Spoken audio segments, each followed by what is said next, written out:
Hi, this is Zach Waldman from HowToBecomeAMagician.com. Today I'm going to give you a little tip on negotiating your pricing. Let's say you get a phone call and you've gone through your whole pitch about what you're going to do to make this person's wedding fantastic, and you tell her your price is $1,500 to do strolling close-up magic at her wedding. And she said, ooh, that's more than I really expected. I talked to another magician off of Gig Masters or Thumbtack. It's always one of those, by the way. If you want to know where people are looking for the cheapest entertainment, it's on Gig Masters, Gig Salad, Party Pop, Thumbtack, all of those. It's a topic for a later day because I use all of those services, and we could talk later about how to get the most out of them. But I digress. The point is, she says, well, I've got somebody here that'll do it for $300. One of my favorite things to do is to paint a picture for what's going to happen when the entertainment arrives. And I can do this both in a positive way, telling her exactly what's going to happen if she hires me, and I can do it in a negative way, talking about what probably will happen if she hires a $300 magician. So I say to her something along the lines, and it's not always this, you can't just go ABC through this type of thing. When it comes to selling, when it comes to negotiating, I can give you advice, and you're just going to have to do it a lot. You do it over and over again, and after a while, you learn to navigate the sales call. But here's a little tip to store in your data banks, and if it comes across, if it comes up, you can use this.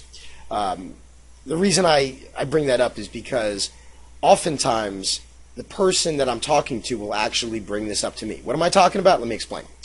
I tell her I want $1,500. She says somebody will do it for $300. And then I say to her, you know, a lot of magicians are really cheesy. Now, when I said that in this example I'm bringing up, in real life, it usually happens the other way. Usually she'll say, you know, I really want to hire a magician, and all of my friends are against it, but I love magic. They all think magic is really cheesy and lame. It's usually the client that says it.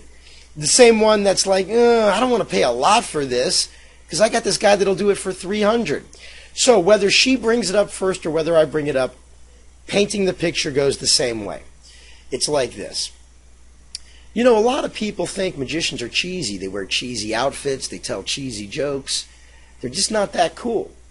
And if you spent $300 hiring a magician to come and do your wedding, to do close-up magic, all of the people that have that preconceived idea that magicians are lame, they're going to be proven correct.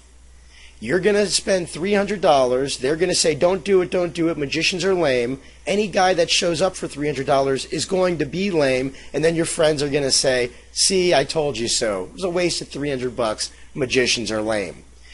So, again, this can happen from them telling me that their friends are against it, but you know they want to do it, or I could bring it up. The result is the same thing, that you get what you pay for. Do you want somebody lame walking around your wedding, or on your special day, do you want everything to be perfect?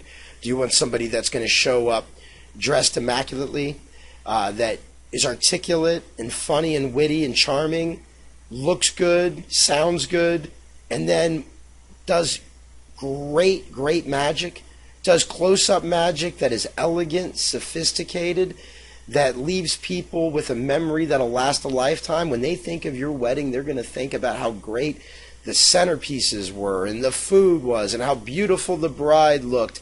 And they're also going to remember how great the entertainment was.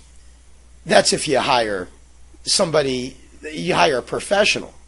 So I've gone on with this example. It's hard for me to make this concise because it's a topic I could talk about for a long time. Negotiating and what you should charge is a huge topic, like I said at the beginning of this video. It's one I'm going to be talking about a lot. But the thing to take away from this, there's two things. One is you can't change people's minds. Instead, start with what they believe and start from their point of reality instead of trying to change their reality. So if someone says something like, oh, you know, magicians are really lame, don't try to convince her otherwise. Say, yeah, I know, they really are lame. Unless you hire a really professional, elegant sleight of hand artist. That's not really, a kiddie magician or somebody that wears goofy outfits. Somebody really special that does like celebrity parties and corporate events and weddings and is from the Magic Castle. Obviously, Magic Castle might not be applicable to you if you don't live in LA, but you get my point. Is that you don't try to change their mind about it. You agree with them. You say, yeah, they are lame, but what I do is different. And then you can explain why you're different. There's something called a USP, which we'll be talking about a lot. Unique selling proposition, unique selling proposal. Same thing.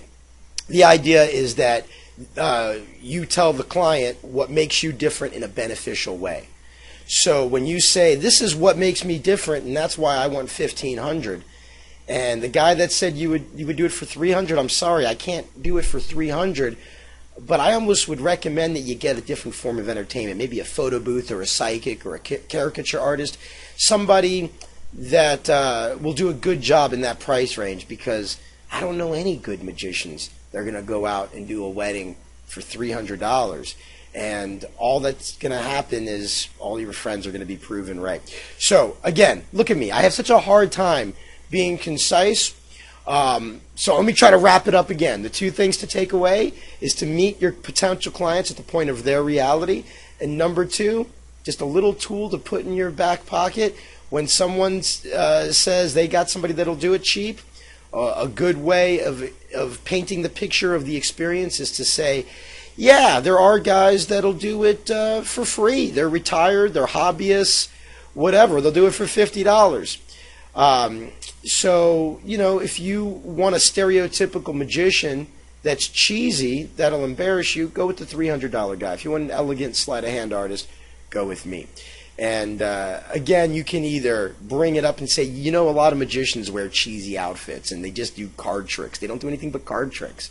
And they have silly jokes, and it's not what they do full time. It's something they do for fun on the weekends, and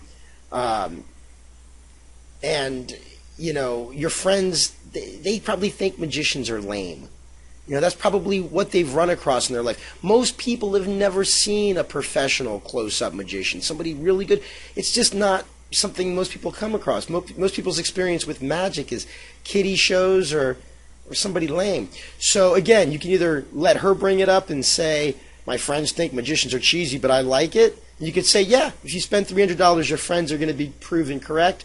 Or you could say, I charge $1,500 because what I do isn't what a kiddie show magician does. And anybody that's charging $300 to do strolling close-up magic at a wedding has got to be a hobbyist or a kiddie show magician. No working pro would do that.